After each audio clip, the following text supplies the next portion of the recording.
Right అన్న, ఎట్లా ఉన్నది విద్యా వ్యవస్థ తెలంగాణ రాష్ట్రంలో? ముఖ్యమంత్రి గారే విద్యాశాఖ మంత్రిగా వ్యవహరిస్తూ ఉన్నారు. ఆయన వ్యవహరించినప్పటికీ కూడా ఇంకా ప్రభుత్వ విద్యను ధ్వంసం అవుతుందని చెప్పి మీరు అంటా ఉన్నారు. ఏ రకంగా చూడొచ్చు? మేము విద్యాశాఖ ముఖ్యమంత్రి అధీనంలో ఉండడాన్ని గొప్పగా ఫీల్ అవుతున్నాం.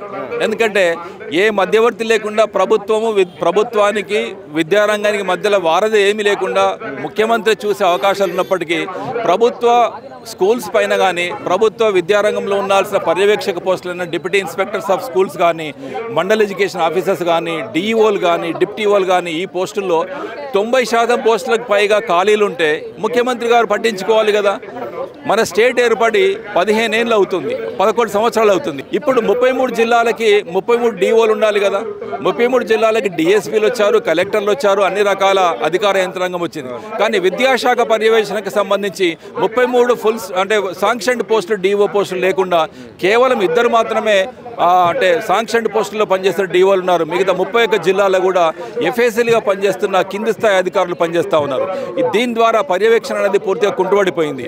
రెండవది, ఆ కింది స్థాయి పోస్టుల్లో పనిచేస్తున్న ఎంఈఓలు 630 పోస్టులు ఖాళీగా ఉన్నాయి. ఆ కింది స్థాయి పోస్టులైన డిప్యూటీ ఇన్స్పెక్టర్స్ ఆఫ్ స్కూల్స్ కానీ హెచ్ఎంస్ కానీ అవి కూడా ఖాళీగా ఉన్నాయి. గత ప్రమోషన్ల ద్వారా కొద్దిగా ఒక 25,000 ప్రమోషన్లలో ఇవి ఒక భాగంగా వచ్చినాయి. ఒక 11,000 రిక్రూట్మెంట్ ద్వారా టీచర్లు ఇచ్చారు. కొద్దిగా school education system staff pattern కొద్దిగా మెరుగైంది. కానీ పర్యవేక్షక పోస్టులు సూపర్వైజరీ పోస్టులో పనిచేసిన అధికారుల పోస్టులు పూర్తిగా ఖాళీగా ఉండడం వల్ల ఇప్పుడు పర్యవేక్షణ కరువై ప్రభుత్వం కూడా అవే వైఫల్యాలను మూడగట్టుకునే ప్రమాదం ఉందని చెప్తున్నాం. ఇప్పుడు కొత్తగా ప్రభుత్వం ఒక ప్రొసీడింగ్స్ ఇచ్చేసి పాఠశాల పర్యవేక్షణకి స్కూల్ అసిస్టెంట్స్ ఎస్జిటీలు వెళ్ళాలని ఒక నిర్ణయం తీసుకుంది.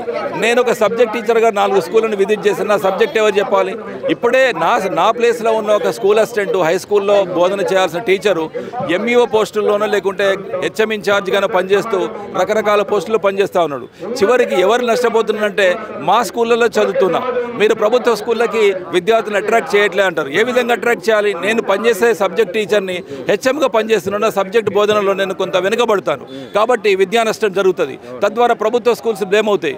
కాబట్టి ఎవరి పని వాళ్ళు చేసే విధంగా ఈ 90% పైచిలకు ఏవైతే పర్యవేక్షక పోస్టులు ఖాళీగా ఉన్నాయో ప్రభుత్వం ముందుగా చిత్తశుద్ధితో అవి నింపే ప్రయత్నం చేయాలి. ప్రమోషన్ల ద్వారా గ్రూప్ 1 పోస్టుల ద్వారా వచ్చే పోస్టులు కూడా ఉంటే వాటిని నింపండి. ఆ విధంగా పర్యవేక్షక వ్యవస్థ పటిష్టపరిచితే తప్పకుండా ప్రభుత్వ స్కూల్స్ వైపు ఇప్పుడు ముఖ్యమంత్రి గారు చెప్పారు 1,49,000 మంది విద్యార్థులు మన వైపు వచ్చారని. 5 లక్షల మంది వరకు కూడా విద్యార్థులు మనము ప్రైవేట్ స్కూల్స్ని లాగొచ్చు. ఎప్పుడు లాగొచ్చు? విద్యారంగం మన రంగం అనుకుని ప్రభుత్వం ఫీల్ అయినప్పుడు పాలక వర్గాలు మన విద్యారంగాన్ని పటిష్టం చేసుకుందామని చెప్పి ఆలోచన చేసి మౌలిక వసతుల కల్పనతో పాటు పాఠశాలలోని స్టాఫ్ ప్యాటర్న్ మెరుగైన విధంగా మెరుగుపరచడంతో పాటు పర్యవేక్షక వ్యవస్థని కూడా పటిష్టపరిస్తే కానీ సాధ్యం కాదు. తద్వారా మాత్రమే ప్రభుత్వ విద్యారంగం పటిష్టమవుతుంది. ఈ ముఖ్యమంత్రి కూడా మాటల ముఖ్యమంత్రి కాకూడదని చెప్పి మేము ఆశిస్తూ ఉన్నాం. కాబట్టి రేవంత్ రెడ్డి గారు గవర్నమెంట్ స్కూల్లో చదువుకున్న, జిల్లా పరిషత్ స్కూల్లో చదువుకొని వచ్చిన అని చెప్పి మంచి మాటలు చెప్తారు. ఆ మాటలకు సార్థకత చేకూరే విధంగా ప్రభుత్వ విద్యారంగాన్ని మీరు విద్యామంత్రిగా ముఖ్యమంత్రిగా కేవలం ఒకే ఒక బాస్ కాబట్టి మీరు దీన్ని తప్పకుండా పటిష్టపరచదని చెప్పి మేము ఆశిస్తూ ఉన్నాం. కాబట్టి ఈ రాబోయే 3 ఏళ్లలో మీరు చేయాల్సిన అనేక సంస్కరణలో భాగంగా విద్యారంగాన్ని పూర్తిగా సంస్కరిస్తే బాగుంటుందని చెప్పి మేము డిమాండ్ చేస్తూ Telangana civil education committee and Telangana progressive teachers federation పక్షాన కోరుతా ఉన్నాం. ఇప్పుడు ఇంటిగ్రేటెడ్ స్కూల్స్ కడతామని చెప్తా ఉన్నారు. తెలంగాణ పబ్లిక్ స్కూల్స్ చేపడతాం, నియోజకవర్గానికి 1-2 అని చెప్తా ఉన్నారు. అంటే దీనివల్ల లోకల్గా అంటే ఊర్లలో ఉన్నటువంటి గ్రామీణ విద్యకు ఏమన్నా గండిపడే అవకాశం కనిపిస్తూ ఉన్నదా? ఇంటిగ్రేటెడ్ స్కూల్స్ ఏర్పడడం వల్ల గతంలో ప్రభుత్వం మోడల్ స్కూల్స్ పేరుతో తీసుకొచ్చింది. కేంద్ర ప్రభుత్వం ఇచ్చిన స్కీమ్ని వాళ్ళు బడ్జెట్ అలొకేషన్స్ 2 ఇయర్స్ వాడుకోలేదని చెప్పి చివరికి మన స్టేట్ గవర్నమెంట్ టేక్ ఓవర్ చేసింది. అనంతరము ఇవి వచ్చినాయి, మన కస్తూర్బా స్కూల్స్ వచ్చినాయి, గ్రామీణ స్థాయిలో బాలికలకు బోధనించడం కోసం.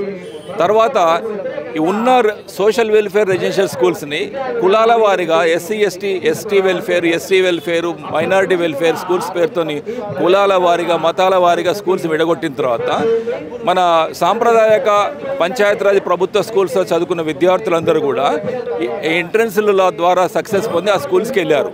ఇప్పుడు కొత్తగా ఆయన ఇంటిగ్రేటెడ్ రెసిడెన్షియల్ స్కూల్స్ పేరుతోని సరే ఆయన మన ఆకునూరు మురళి గారు ఏం స్టడీ చేశారో మాకు అర్థం కాలేదు, కానీ 3,000 మంది కేజీ టు పీజీ స్కూల్ పెడతాడట. అసలు ఒక 500 మంది స్కూల్స్ ఉన్న పిల్లలున్న పాఠశాలలో విద్యార్థులను కంట్రోల్ చేయడానికి ఒక పీఈటీ పోస్ట్ ఇవ్వరు.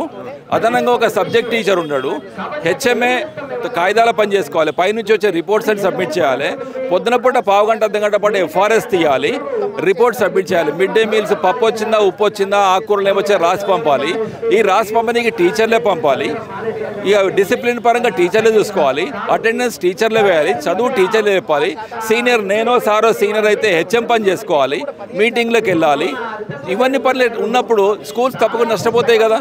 తర్వాత ఇంటిగ్రేటెడ్ స్కూల్స్ పెడితే 3000 మందికి ఎవరు కంట్రోల్ చేయాలి? ప్రిన్సిపల్ని పెడతారా, లేకుంటే కేడర్గా 1 to 5 ఒకటి 5 to 7 ఒకటి హెచ్ఎంలను పెడతారా?